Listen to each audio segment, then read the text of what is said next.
اللہ رب العزت کا ارشاد ہے کہ اور ان عورتوں کو گھروں میں معروف طریقے سے رکھو، ان کے ساتھ معروف طریقے سے گزر بسر کرو۔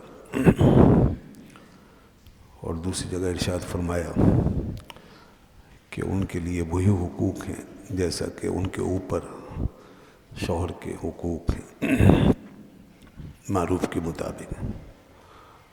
اور تیسری جگہ یہ بات ارشاد فرمائی کہ مردوں کو اللہ نے ان عورتوں کے اوپر ایک درجہ بلند رکھا ہے۔ اور اگر اور جگہوں پر بھی ہم دیکھیں تو پھر ایک اور مقام پر ارشاد فرمایا کہ الرجال قوامون علی النساء، کہ مرد جو عورتوں کے اوپر نگران ہیں، ان کے محافظ ہیں اور ان کے ذمہ دار ہیں۔ یہ صرف چند آیتیں ہیں۔ اسلام میں عائلی زندگی سے متعلق، گھر کی زندگی سے متعلق واضح طور پر احکام موجود ہیں،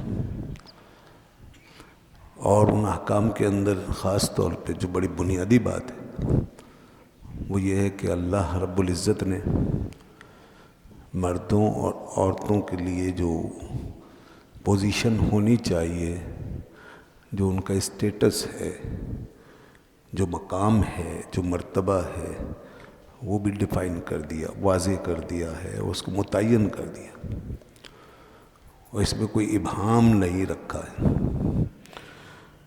جیسے ماں باپ اور اولاد کا معاملہ ہوتا ہے تو یہ بات سب کو معلوم ہے کہ ماں باپ کا اسٹیٹس کیا ہے اور ماں باپ کی حیثیت کیا ہے، اور ماں باپ کے سامنے اولاد کی کیا حیثیت ہے، کس کو بلندی حاصل ہے، کون برتر ہے اور کون ماتحت ہے۔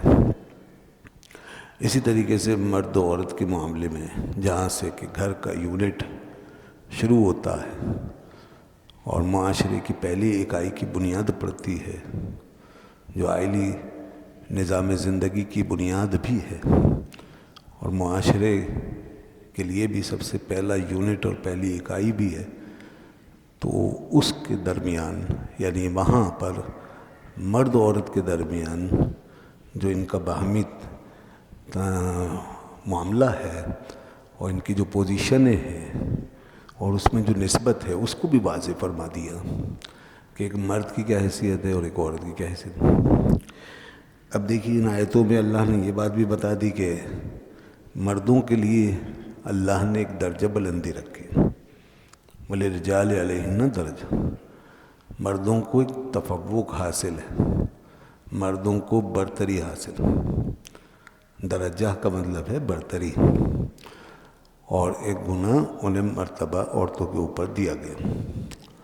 اور جیسا کہ دوسری جگہ فرمایا الرجال قوامون علی النساء، تو یہ اس کی وضاحت ہو گئی کہ مرد جو ہیں وہ گھر کے ہیڈ ہیں، ان کو گھر کا ہیڈ بنایا گیا ہے، گھر کا نگران بنایا گیا ہے، ذمہ دار بنایا گیا۔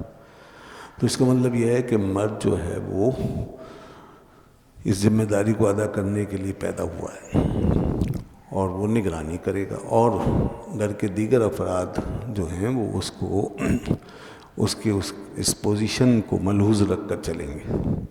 سب سے پہلے وہ عورت جو اس کے نکاح میں آئی ہے اور اس کی بیوی بنی ہے، تو وہ مرد کی اس پوزیشن کو سمجھے گی اور اس کے تابع ہو کے چلے گی۔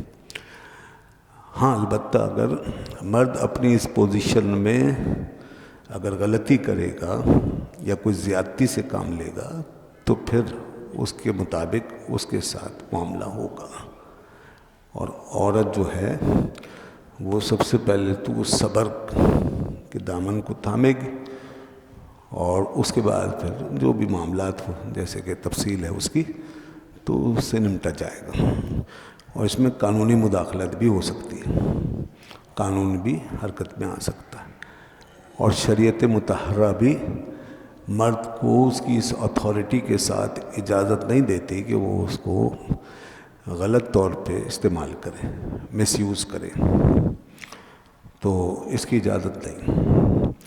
مگر گھر کا نظام چلانے کے لیے عدل کے ساتھ، انصاف کے ساتھ، رحم دلی کے ساتھ، محبت و شفقت کے ساتھ، ہمدردی اور پیار کے ساتھ، انس و مودت کے ساتھ گھر کا نظام چلانے کے لیے جو سیٹ اپ اللہ تعالیٰ نے ہمیں عطا فرمایا ہے اور جو پوزیشنیں اس نے متعین فرمائی ہیں وہ ضروری ہے. اس کے بغیر گھر کا نظام چل نہیں سکتا، گھر بن نہیں سکتا، اور وہ معاشرے کا ایک مثبت اور پروڈکٹیو یونٹ کے طور پہ کام نہیں کر سکتا. ایسا گھر جو ہے وہ تباہ ہوگا. اگر اللہ کی اس متعین کردہ حدود سے باہر نکل کے کوئی فیصلہ کیا جائے گا تو وہ گھر تباہ ہو جائے گا. اور جتنے افراد، بچے وغیرہ جو بھی اس گھر میں نشو و نما پائیں گے، ان سب کی تربیت پہ اس کا منفی اثر ضرور پڑے گا. اور یہ چیز باہر آئے گی سوسائٹی میں تو ساری سوسائٹی اس سے متاثر ہوگی اور خراب ہوگی. یہ ہے بڑا نازک مسئلہ، یہ بنیادی مسئلہ ہے، انسانی سوسائٹی کا بنیادی مسئلہ. اور یہ مسئلہ ہمیشہ سے زیر بحث رہا ہے. دنیا میں جب بھی کوئی اپنی تہذیب، اپنی ثقافت کو متعارف کراتا ہے تو وہ اس مسئلے پہ ضرور غور کرتا ہے اور یہاں سے وہ اس کا سولوشن جو ہے وہ پیش کرتا ہے.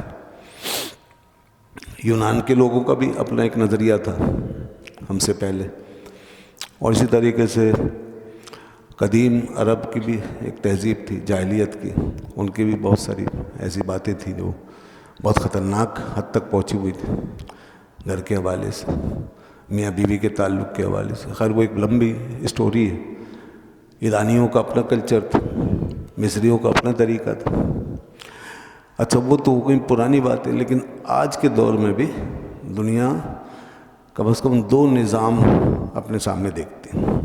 ایک تو مذہب کا نظام ہے جو صرف اسلام کے ہاتھوں محفوظ ہے، اور دوسرا مذہب سے خالی لا مذہبیت کا نظام ہے جو اس وقت یورپ میں، ویسٹ میں، امریکہ میں، پوری دنیا میں جس کو کفار و مشرکین نے اپنایا ہوا ہے، اور اس کا پروپیگنڈا کر کے پوری دنیا پہ اس کے اثرات کو طاری کیا ہوا ہے. اور جو مذہب کا نظام ہے اس کو جو ہے وہ پوری طرح دھکیلنے کی کوشش کر رہے ہیں، اس کو اکھاڑ کے پھینکنے کی کوشش کر رہے ہیں. تو یہ اس وقت پوری ایک عالمگیر سطح پر ایک موومنٹ چل رہی ہے. ویسٹرن سویلائزیشن جو ہے اس کا ایک بہت اہم حصہ یہی ہے کہ لوگوں کے، دنیا کے گھروں کے جو گھروں کا جو سسٹم ہے اس کو اپنے نظریات کے مطابق ڈالا جائے.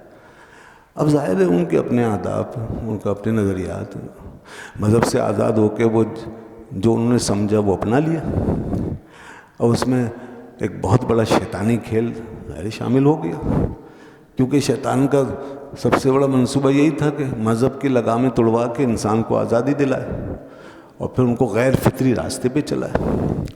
شیطان جو ہے اس کا سب سے بڑا مشن یہ ہے کہ انسان کو غیر فطری راستے پہ چلائے، آؤٹ آف نیچر.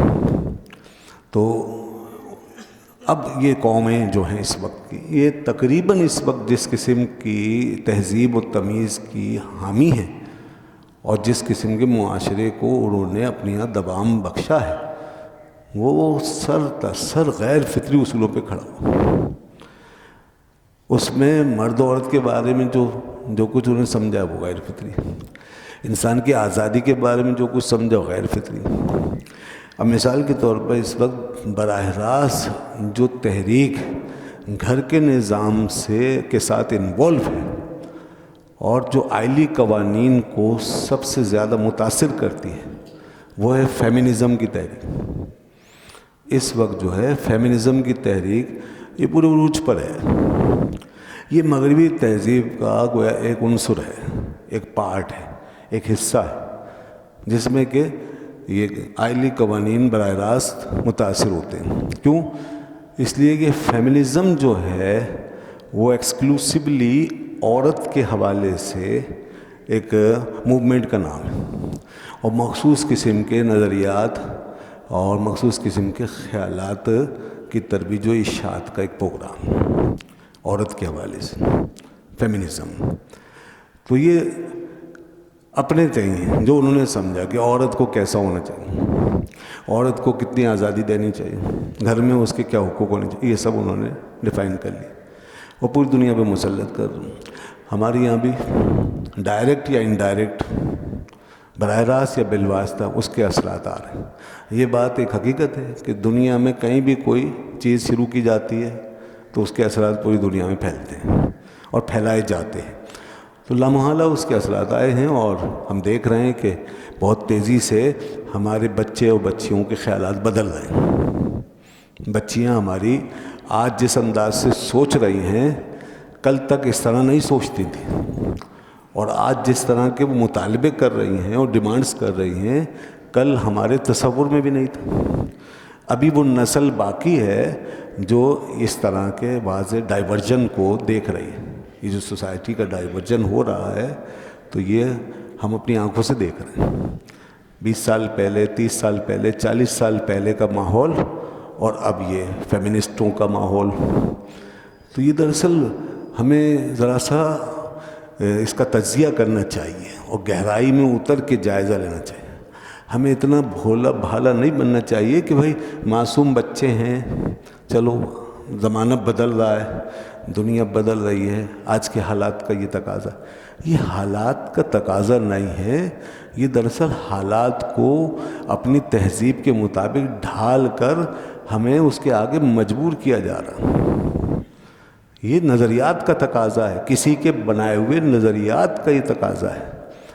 یہ کافروں کی، غیر مسلموں کی چلائی ہوئی تحریک کی ڈیمانڈ ہے، یہ ان کے بنائے ہوئے ماحول کا اثر ہے جس کو بڑی خاموشی سے ہمارے الحاد پسند لوگ جو ہمارے بیچ میں بنتے ہیں ان کا میڈیم بنتے ہیں مشرقی و مغربی تہذیب کا، جو بیٹھے ہیں میڈیا پر، جو بیٹھے ہیں صحافت میں، جو بیٹھے ہیں ہمارے تعلیمی اداروں میں، ہمارے سیاست دانوں میں، ہمارے ججز میں، ہمارے وکلاء میں، ہمارے مختلف اداروں شعبوں میں بیٹھے ہوئے ہیں ایسے لوگ۔ تو وہ جو میڈیم ویو کے لوگ ہیں وہ دراصل بڑی خاموشی سے یہ باہر کے جو اثرات ہیں فیمنزم کے اور دیگر الحادی اور بے دین تحریکوں کے اثرات وہ ہمارے اندر شفٹ کر رہے ہیں، ان کو ٹرانسفر کرتے ہیں اور یہاں لوگ کے ذہنوں کو بدلتے ہیں، اور اس پر وہ بھاری بھاری اجرتیں بھی حاصل کرتے ہیں، وہ باقاعدہ ان کی ملازمت کرتے ہیں، ان کے نظریات کا پرچار کرتے ہیں، جس کی وجہ سے انہیں بڑی فیسلٹیز ملتی ہیں دنیا میں۔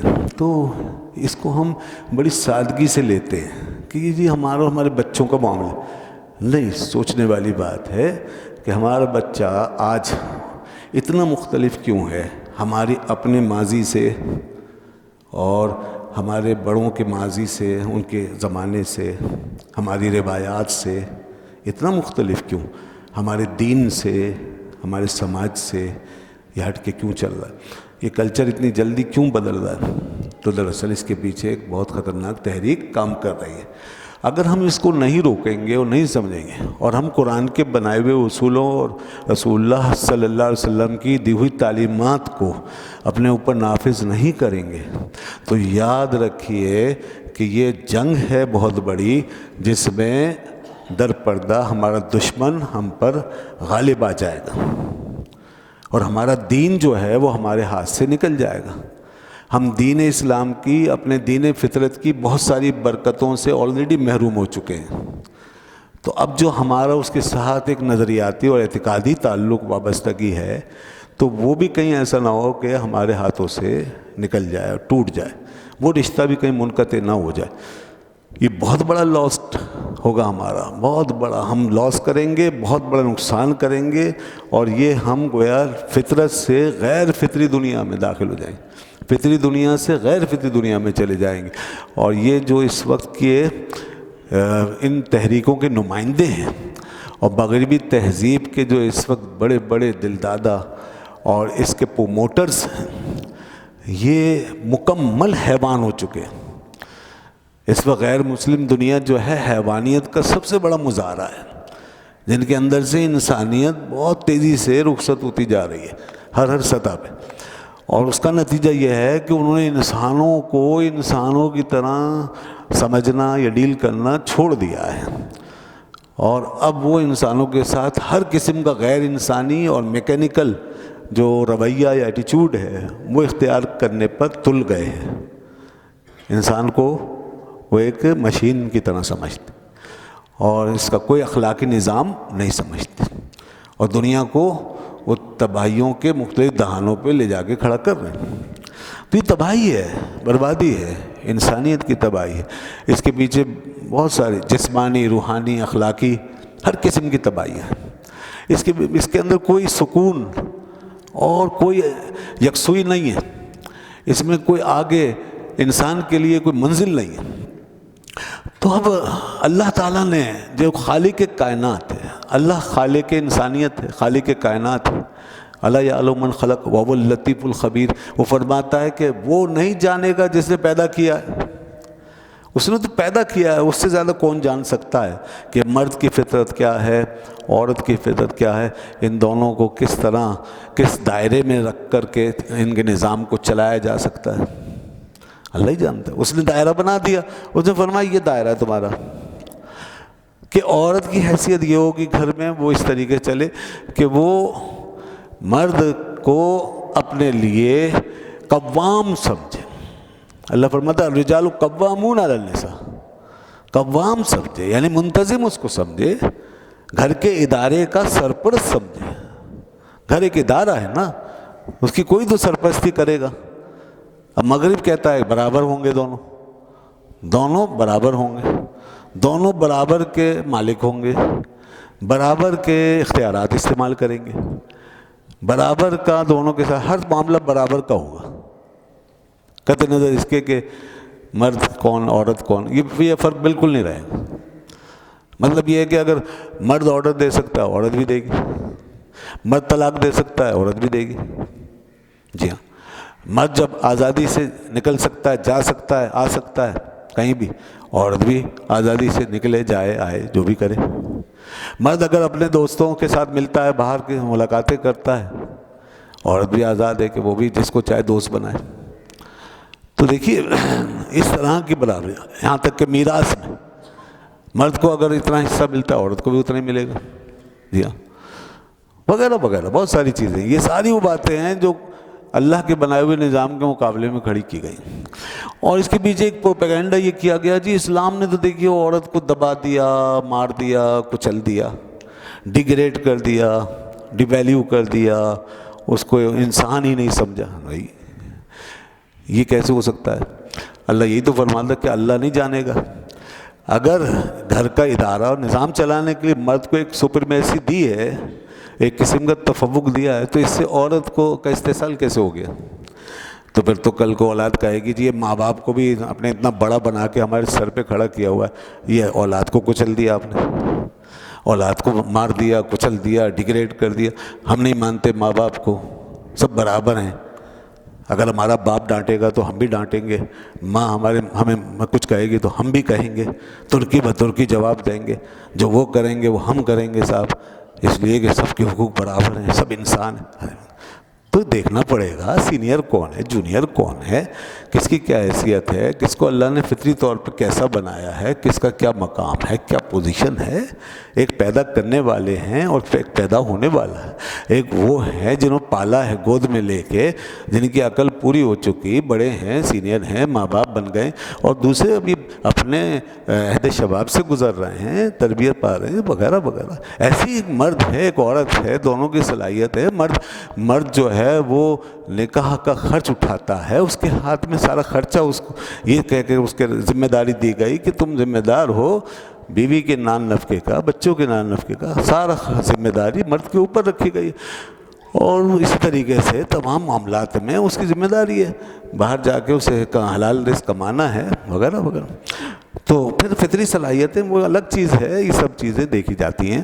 اور پھر عورت، اس کا یہ مطلب نہیں ہے کہ وہ مرد جو ہے اب اپنی اس بالادستی کے وجہ سے عورت پہ ظلم کرے، جیسے کہ میں نے ابھی کہا اسی لیے اللہ تعالیٰ کا ارشاد یہ بھی ہے ساتھ میں، مردوں کے لیے بڑے خاص احکام ہیں۔ فرمایا وعاشرہن بالمعروف، ان کو معروف طریقے سے، اچھے طریقے سے گھر میں رکھو۔ عورتوں کے ساتھ جو سلوک کرو تو یہ نہیں کہ تم حاکم میں اعلیٰ بن کے بیٹھ جاؤ، یہ نہیں ہے کہ آرڈر چلاؤ، یہ مطلب نہیں ہے کہ ان کو حقیر سمجھو، ذلیل سمجھو، ان کے ساتھ بدسلوکی کرو، نہیں، اس سے تو منع کیا۔ اور فرمایا تم میں وہ شخص بہت برا ہے جو اپنے گھر والوں کے ساتھ، فیملی کے ساتھ برا ہے۔ بہترین آدمی کون ہے؟ فرمایا خیرکم خیرکم لأہلہ، حدیث میں ہے۔ فرمایا تم میں بہترین شخص وہ ہے جو اپنے گھر والوں کے ساتھ، اپنے بیوی بچوں کے ساتھ اچھا ہے۔ وانا خیر لأہلہ، حضور نے فرمایا سب سے بہتر میں سلوک کرتا ہوں اپنے اہل کے ساتھ، اپنے گھر والوں کے ساتھ۔ تو بہترین جو ہے وہ آدمی، اس کو قرار دیا گیا جو اپنے گھر والوں کے ساتھ سب سے بہتر ہے۔ تو یہ ہے اصل میں معاملہ، مرد کو عورت کے ساتھ بہترین سلوک کرنے کا حکم ہے، وعاشرہن بالمعروف۔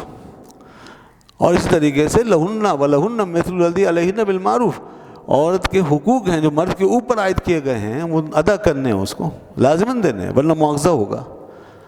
اس کے جو حقوق ہیں وہ دینے پڑیں گے۔ حقوق سے مراد معروف کی قید لگا دی، جو بھی سوسائٹی کا اسٹینڈرڈ ہے، جس معاشرے میں رہتے ہیں اس کے مطابق اس کو کرنا ہوگا۔ تو اس انداز سے گھر کو قائم رکھنے کا حکم ہے، ظلم و زیادتی کی اجازت نہیں ہے۔ اور جس طرح کے مرد زیادتی نہیں کر سکتا، اس طرح عورت کو بھی حکم ہے کہ وہ بھی زیادتی نہیں کرے گی، وہ بھی کوئی ایسا طریقہ اختیار نہیں کرے گی جس سے مرد کا سکون جو ہے اور گھر والوں کا سکون غارت ہو جائے۔ عورت کے لیے بھی ضروری ہے کہ شکایت کا موقع نہ دے، اور کسی بھی طرف سے زیادتی ہو تو صبر کرے۔ مرد کا کام ہے صبر کرنا، صبر بھی کرے، عورت کا کام بھی ہے صبر کرنا، حتی الامکان صبر کرے، حتی الامکان صبر کرے۔ اور جو صبر کرنے والے ہیں مرد و عورتیں گھر کے اندر، ان کے لیے بڑا اجر ہے، بڑا اجر ہے۔ برداشت کرنے والوں کے لیے بڑا اجر ہے، چاہے یہ برداشت کرے یا وہ برداشت کرے، دونوں کے لیے اللہ تعالیٰ نے بڑا اجر اور بڑا ثواب رکھا ہے۔ تو اس لیے صبر کا دامن ہاتھ میں رکھیں، فوراً گھر کو توڑنے کی طرف نہ جائیں، نکاح کو ختم کرنے کی بات نہ کریں، چلائیں، آخری وقت تک چلائیں، حتی الامکان چلائیں، اور قرآن و حدیث کو بیچ میں رکھیں۔ سوائے اللہ کی دی ہوئی تعلیمات کے اور رسول اللہ صلی اللہ علیہ وسلم کی تعلیمات کے علاوہ کوئی دنیا کا نظام نہیں ہے جو ہمارے گھروں کو استوار کر سکے۔ کسی کا کوئی فلسفہ کام نہیں آ سکتا اس معاملے میں، سب بیکار ہے۔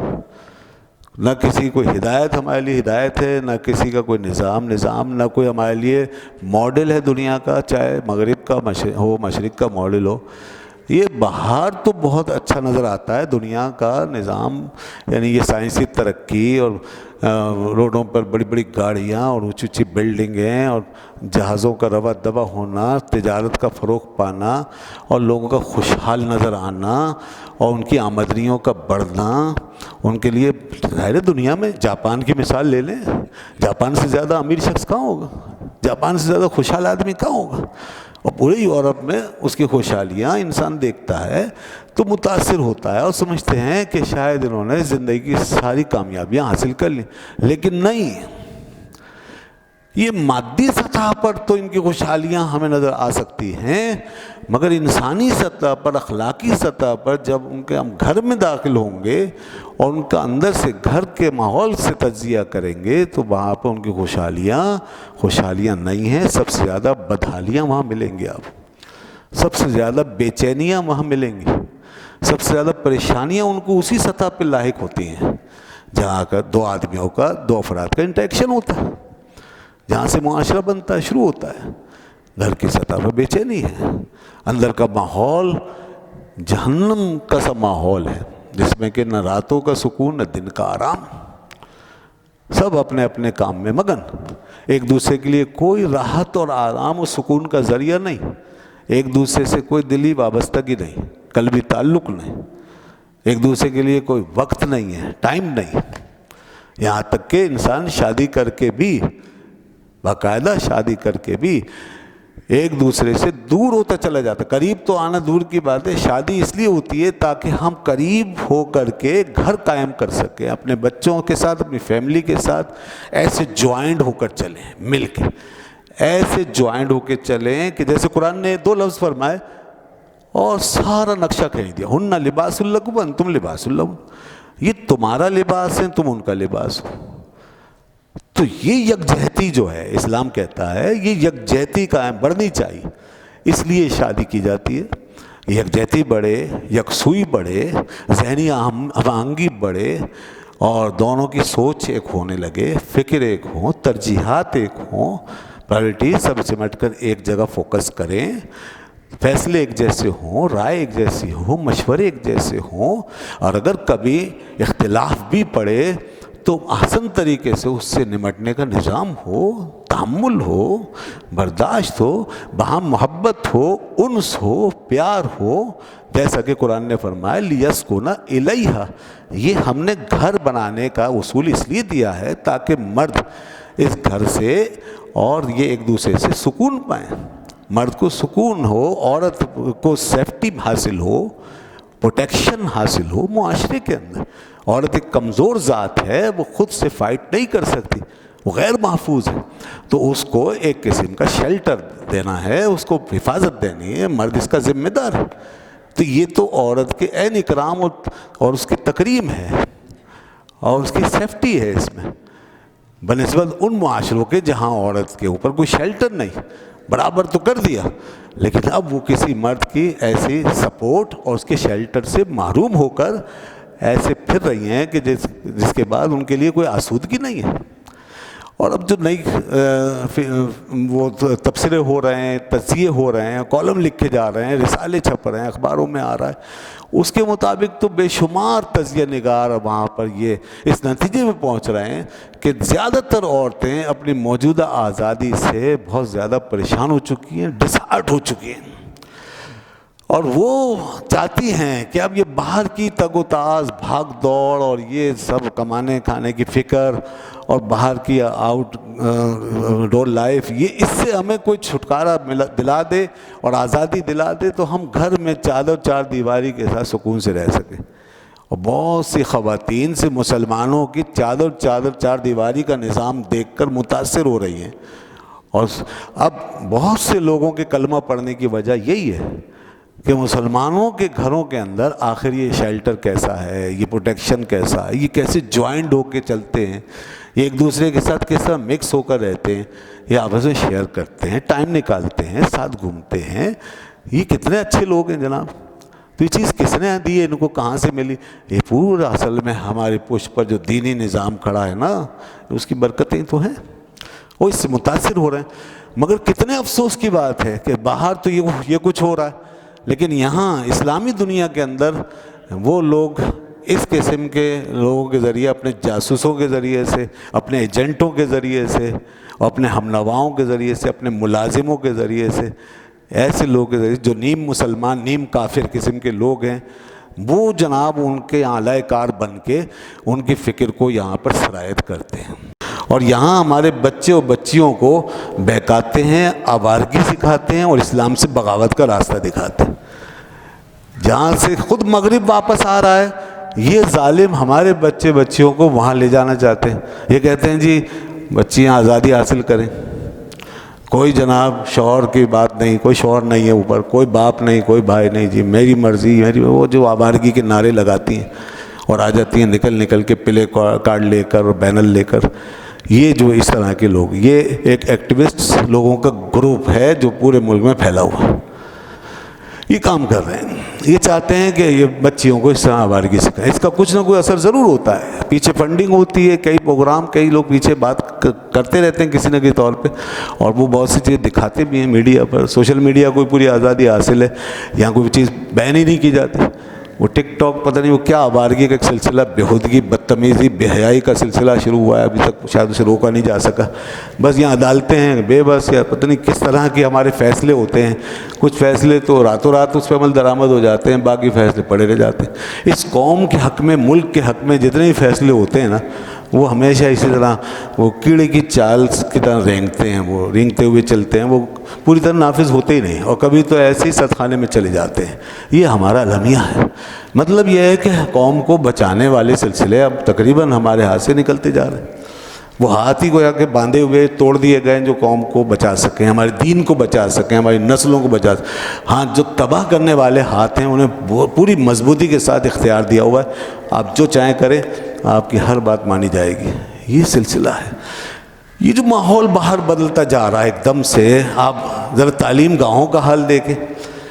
کسی یونیورسٹی میں، کسی کالج میں، ادارے میں کبھی جانے کا اتفاق ہو، ہمارے سرپرستوں کو، بچے تو جاتے ہیں، داخلہ لیتے ہیں، پڑھنا شروع کرتے ہیں، ہمیں نہیں پتہ کہ وہاں کیا ہو رہا، تو کبھی جا کر کے ایسے وزٹ کر لیں اور دیکھیں ذرا وہاں کا ماحول۔ آپ نے تو اپنے محلے کو دیکھا، گلیوں کو دیکھا، مسجد دیکھی، اپنا بازار دیکھا، اپنا ماحول دیکھا، لیکن وہاں دیکھیں تو آپ کو لگے گا کہ آپ جیسے اپنے ملک سے باہر نکل گئے ہیں۔ آپ اپنے ملک سے باہر نکل گئے، آپ کسی اور تہذیب میں چلے گئے ہیں۔ جو کچھ آوارہ گردی وہاں پر جس کو پروموٹ کر رکھا ہے اور جس کی کھلی اجازت دی گئی ہے، وہ بچے بچیاں جس طرح وہاں آزادی کے ساتھ گھوم پھر رہے ہوتے ہیں، بالکل کسی یورپین کلچر سے کم نہیں۔ یہ پورا یورپین اسٹائل ہے، یورپین کلچر ہے۔ اور پھر کوئی اس کے بارے میں بات کرے تو کہتے ہیں جی نہیں جی، یہ ملائیت کہاں سے آ گئی، یہ ترقی کی راہ میں رکاوٹ۔ ارے نادانو، تم فیمنزم کے پرستار بنتے جا رہے ہو، تم فیمنسٹ بن رہے ہو۔ یہ وہ تحریک ہے یورپ کی جو عورتوں کو یہ آزادی سکھاتی ہے اور یہاں تک لاتی ہے، اس سے بھی آگے لے جانا چاہتی ہے، یہ ہماری بچیوں کو گمراہ کرنا چاہتی ہے وہ تحریک۔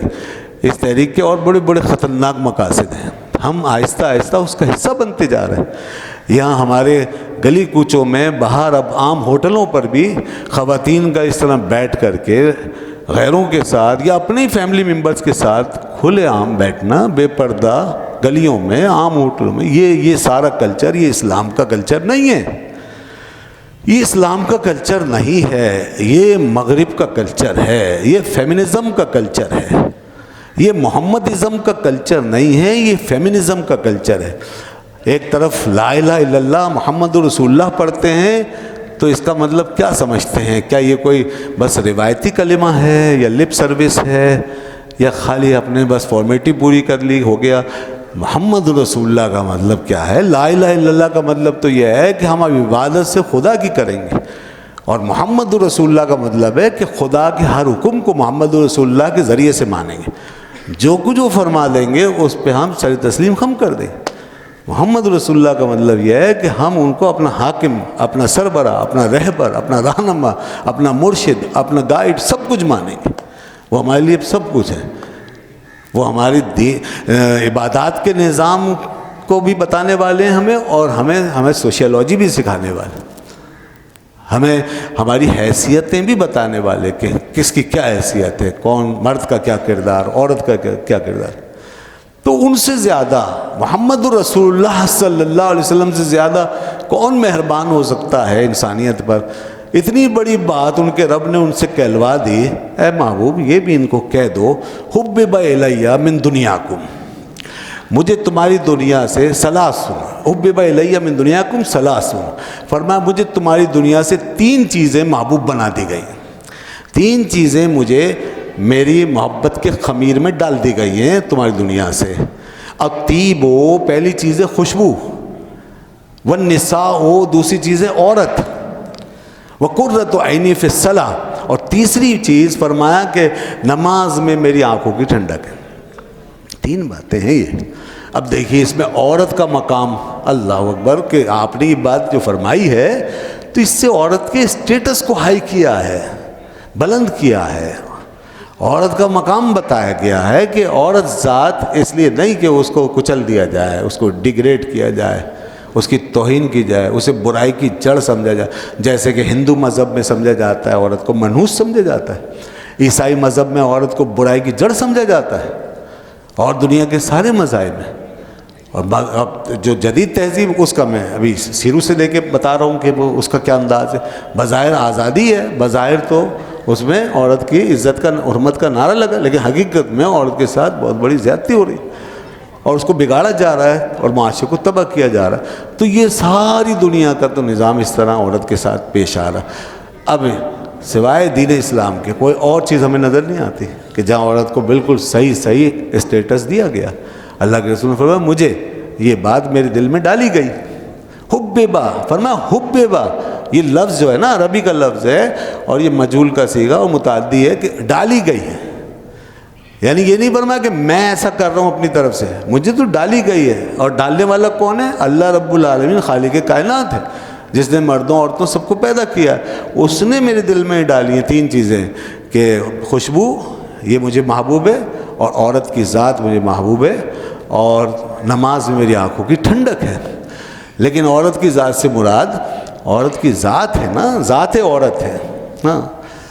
عورت کی ذات کی محبوبیت کا جب ذکر آئے گا تو ہم اسے یہاں دین میں اس اینگل سے دیکھنا چاہیے، وہ ذات ہونے کے اعتبار سے، نہ کہ افراد. باہر ایک غیر محرم عورت ایک اس کا فرد اس طور پہ نہیں ہے. اس سے تو ظاہر سی بات ہے کہ پردہ ہے، حیا ہے، اس سے کوئی بھی غیر محرم اس کے ساتھ قریب نہیں ہو سکتا ہے. لیکن عورت کی ذات جو ہے وہ تو ایک ذات ہے نا، وہ ماں بھی ہے، وہ بہن بھی ہے، وہ بیٹی بھی ہے. ذات تو ذات ہے، وہ بیوی بھی ہے، سب کچھ ہے. تو اس طرح وہ ذات جو ہے وہ مجھے محبوب بنا دی گئی ہے. اب جس روپ میں بھی دین مجھے اس سے قریب کرتا ہے تو اس سے محبت کی جائے گی. ماں ہے تو ماں کی طرح محبت کی جائے گی، بیٹی ہے تو بیٹی کی طرح شفقت کی جائے گی اس کے اوپر، بہن ہے تو بہن جیسا پیار اسے دیا جائے گا، بیوی ہے تو بیوی کی طرح اسے رکھا جائے گا، اس کا احترام، اس کا لحاظ ہوگا. یہ سب چیزیں تو اسلام میں ہرگز ایسا نہیں. سسٹم بہرحال چلے گا فطری اصولوں کے مطابق، نیچر کا معاملہ ہے، انسانی فطرت کا چلے گا اسی طرح کہ الرجال قوامون علی النساء. مردوں کو بہرحال ہیڈ آف دی ڈپارٹمنٹ بننا ہوگا اور ان کو فیصلے کی قوت اپنے ہاتھ میں رکھنی ہوگی. مگر فیصلہ کہاں کرنا ہے؟ فیصلہ کیا یہاں گردن پہ بیٹھ کے کرنا ہے، جبر کر کے کرنا نہیں. فیصلے کا مطلب یہ ہے کہ بگاڑ پیدا نہ ہو، شرعی کوئی خرابی داخل نہ ہو، بد اخلاقی داخل ہو. مرد سے سوال زیادہ ہوگا مرنے کے بعد قیامت کے دن، اس لیے کہ حضور اکرم صلی اللہ علیہ وسلم فرمایا، بخاری شریف کی حدیث ہے، کلکم رائن وکلکم مسئول عن رعیتہ. تم میں سے ہر شخص ذمہ دار ہے، نگران ہے، اور ہر شخص سے اس کی رعیت کے بارے میں سوال ہوگا. اس کی جو رعایا، جو ماتحت سب آرڈینیٹس جو ہیں ان کے بارے میں سوال ہوگا. تو اب آدمی کے لیے کہا گیا آدمی اپنے گھر کا ذمہ دار ہے، تو اس سے اس کے گھر کے بارے میں سوال ہو. تو اس لیے مرد پہ یہ ذمہ داری ڈالی گئی ہے. تو اب اگر کوئی ایسی خرابی پیدا ہوتی ہے جس کو مرد کنٹرول کر سکتا ہے، روک سکتا ہے، اور وہ نہیں روکتا، تو پھر وہ گنہگار ہے، اسے اس کا جواب دینا پڑے گا. ہاں اگر ایسی کوئی بات ہے جو اس کے کنٹرول میں نہیں ہے، اور آج کے فیمنزم نے اور اس مغربی کلچر نے اگر ان کو، ہمارے سب آرڈینیٹس کو اتنا طاقتور کر دیا ہے، اگر گھر میں ہر شخص کو جو ہے وہ اتنا جری بنا دیا ہے، تو دوسری بات ہے کیا کریں؟ پھر تو ماں باپ بھی کچھ نہیں کر سکتے، چہ جائے کہ ایک شوہر کچھ کر سکے. آج کل تو ماں باپ بھی بیچارے اتنے بے بس ہیں بچے بچیوں کے ہاتھوں کہ تاریخ میں شاید پہلے کبھی انسانوں نے ایسا دیکھا ہو ماحول، کبھی نہیں ہوا ہوگا. اتنے بے بس، یعنی جو انسانی بنیاد پر جتنے اختیارات تھے وہ سب سلب ہو گئے ہیں. اب بس پیسے کی طاقت رہ گئی ہے، اب اسلحے کی طاقت رہ گئی ہے. اب آپ کے پاس کوئی اور باہر کی فورس ہو تو آپ منوائیں اپنے آپ کو، اور اگر اخلاقی بنیاد پہ آپ کی کوئی حیثیت ہے تو کوئی ماننے کے لیے تیار نہیں. حتیٰ کہ ماں باپ بھی چونکہ بیچارے اخلاقی بنیادوں پہ کھڑے ہوئے ہیں، انسانی بنیادوں پہ کھڑے ہوئے ہیں، اس لیے اولاد جو ہے وہ ضروری نہیں سمجھتی کہ ان کے پیچھے چلے. یہ ماحول بہت خطرناک ہے، اور ہم نے اس دنیا کو یہیں سے جہنم بنانا شروع کر دیا ہے. حدیث میں آتا ہے، حضرت ابو سعید خدری رضی اللہ عنہ فرماتے ہیں، بخاری شریف میں حدیث آئی کہ رسول اللہ صلی اللہ علیہ وسلم ایک دفعہ عید کے دن، یا تو بقرہ عید تھی یا میٹھی عید تھی، اس دن رسول اللہ تشریف لائے اور آپ عورتوں کے گروہ کے پاس سے گزرے. نماز کے بعد عورتوں کے گروہ کے پاس سے گزرے تو آپ نے ارشاد فرمایا، یا معاشر النساء تصدقنا، اے عورتوں کی جماعت، عورتوں کے گروہ صدقہ کرو، تم لوگ صدقہ کیا کرو. فَإِنِّي أُرِيدُكُنَّ أَكْثَرَ أَهْلِ النَّارِ، فرمایا اس لیے کہ میں اکثر جہنم میں عورتوں کو جلتا ہوا دیکھ رہا ہوں، مجھے اکثر جہنم میں عورتیں دکھائی گئی ہیں. جو وہاں جل رہی ہیں، یہ وہ بات پہلے بتا دی اللہ کے رسول نے کہ ہمارے اعمال میں جہنم کے عناصر کس کس طرح شامل ہو رہے ہیں۔ عورتوں کو خاص طور پہ ڈرایا گیا، فرمایا کہ لوگوں نے عرض کی، عورتوں نے کہا یا رسول اللہ بما یا رسول اللہ، کس وجہ سے ایسا ہے؟ تو فرمایا کہ تکثرن اللعن و تکفرن العشیر، دو وجہ بیان فرمائی اس موقع پہ۔ فرمایا ایک تو یہ کہ تم لعن تان بہت کرتی ہو، لعن تان بہت کرتی ہو، اور دوسرا شوہروں کی نافرمانی بہت کرتی ہو، ناشکری بہت کرتی ہو، شوہروں کی ناشکری کرنے کی وجہ سے۔ تو لہذا تم یہ آگ بجھاؤ جہنم کی جو تم جلا رہی ہو، یہ عورت کا معاملہ۔ تو ہمیں اصل میں یہ درس دینا ہوگا، سمجھانا ہوگا کہ شوہر کے معاملات کیا ہیں، بچوں کی ذمہ داریاں کیا ہیں۔ اور اب جناب فیمنزم نے ایسا ماحول بنا دیا ہے جناب علی کہ بہت ایک پورا ہر جگہ جو ہے عورت کے حوالے سے ڈسکس ہوئی ہمیں کوئی 25-30 سال ہو گئے سنتے ہوئے، یا اس سے بھی زیادہ عرصہ آپ بھی ہر طرف جی عورت کے حقوق، عورت کے حقوق، عورت کے حقوق۔ مرد کی تو بات ہی ختم ہو گئی معاشرے سے، شوہر کا ذکر ہی ختم ہو گیا، بالکل ختم ہو گیا۔ آپ نے کتنی تقریریں سنی ہوں گی شوہروں کے بارے میں، شوہروں کے حقوق کے بارے میں، مردوں کے حقوق کے بارے میں، کتنے ٹی وی پہ پروگرام دیکھے، کوئی ایک بھی پروگرام آپ نے ایسا دیکھا جس میں کہ مرد کی حیثیت بتائی گئی ہو، بھائی مرد کی کیا حیثیت؟ ہر دوسرا پروگرام دیکھ لیں آپ، پہلے ہی معاشرہ عورت کے ساتھ ہمدردی کا قائل ہے، اس میں کوئی شک نہیں، ہم تو مسلمان ہیں۔ لیکن جب یہ تحریک آئی تو اس کا کیا نتیجہ نکلا؟ اس کا نتیجہ یہ نکلا کہ عورت جو ہے اب ہمارے معاشرے میں، اور سب کی بات نہیں کر رہا میں، اچھی نیک خواتین بھی ہیں، سعادت مند عورتیں بھی ہوتی ہیں، میں بالعموم جو اس وقت ماحول بنا ہوا ہے اس کی بات کر رہا ہوں۔ اب یہ جب اتنی فیمنزم کا اتنا شور مچا اور اس تحریک کے اثرات اتنے ہم پہ غالب آ گئے کہ سب نے ایک ہی موضوع پر بات کرنی شروع کی، یہاں تک کہ اسلام کی باتیں بھی سب اسی طرح موڑ دی کہ بھائی اسلام میں جیسے عورت ہی کے حقوق کی بات کی گئی ہے، مرد کی کوئی بات ہی نہیں۔ تو ہوا یہ اب کہ تقریباً مرد مظلوم بنتا جا رہا ہے، مرد تقریباً مظلوم بنتا جا رہا ہے ہماری سوسائٹی کے اندر، مردوں کے ہاتھ کے اختیارات نکل چکے ہیں، اب مرد بے بسی کی تصویر نظر آتے ہیں۔ یہاں آپ بھی جانتے ہوں گے، اور ہمارا تو واسطہ ہر ایک سے پڑتا ہے، لوگ اپنے مسائل ڈسکس کرتے ہیں، آتے ہیں، تو میں نے ایسے ایسے بزرگ دیکھے ہیں سفید ریش باشرہ نیک لوگ، اور وہ بیچارے آ کر کے آنسوؤں سے روتے ہوئے یہ بتاتے تھے کہ میرے بیوی بچوں نے مجھے گھر سے نکال دیا، گھر میں میری کوئی سننے والا نہیں ہے، میں بالکل اجنبی ہوں، اور میرے ساتھ بڑی زیادتی ہو رہی ہے، ظلم ہو رہا ہے، لمبی لمبی کہانیاں سناتے تھے، رونا آتا تھا۔ ایسے کئی لوگ میں نے دیکھے ہیں، یہ اب سلسلے ہو رہے ہیں۔ تو مردوں کے ساتھ اب یہ جو زیادتیاں ہو رہی ہیں، اور خواتین کے حقوق اتنے یاد دلا دیے کہ وہ قرآن میں صرف ایک ہی بات یاد رہ گئی عورت کی، مرد کا تو پارٹی اپنے بلا کر ختم کر دیا، تو اب یہ ان کو حق کیسے ملے گا، اور ان کے لیے کیا ہوگا، اور اس کی وجہ سے جو تباہ ہوگا گھر کا نظام ہو رہا ہے، اس کو کون روکے گا، کون سنبھالے گا؟ اب آج یہ سینس ختم کر دیا میڈیا نے، ایک عورت کے ذہن سے یہ سینس ختم کر دیا ہے کہ یہ میرا شوہر جو ہے میرے لیے محترم ہے، یہ سینس مٹا دیا بالکل، گھر کے نظام میں اس قسم کا کوئی سینس نہیں۔ اب تقریباً یہ حال ہے کہ بیچارے خاموش بیٹھے سنتے رہیں، ٹک ٹک دیدم دم نہ کشیدم، جو ہو رہا ہونے دیں، اور جیسے ہی معاملات چلنے دیں، اور جو مانگا جا رہا دیتے رہیں، لائیے اتنا خرچہ، لائیے یہ لائیے وہ لائیے۔ ہمیں باہر دیکھنے کی ضرورت نہیں، ہمیں کسی فیمنزم کی ضرورت نہیں، کسی بیرونی نظام و ہدایت کی ضرورت نہیں ہے، ہم اگر خود انصاف کریں تو ساری چیزیں ٹھیک ہو سکتی ہیں۔ اللہ تعالیٰ ہمارا حامی الناصر ہو، اور ہمیں قرآن سنت کے مطابق گھر چلانے کی توفیق عطا فرمائے۔ وآخر الدعوانا الحمد للہ رب العالمین۔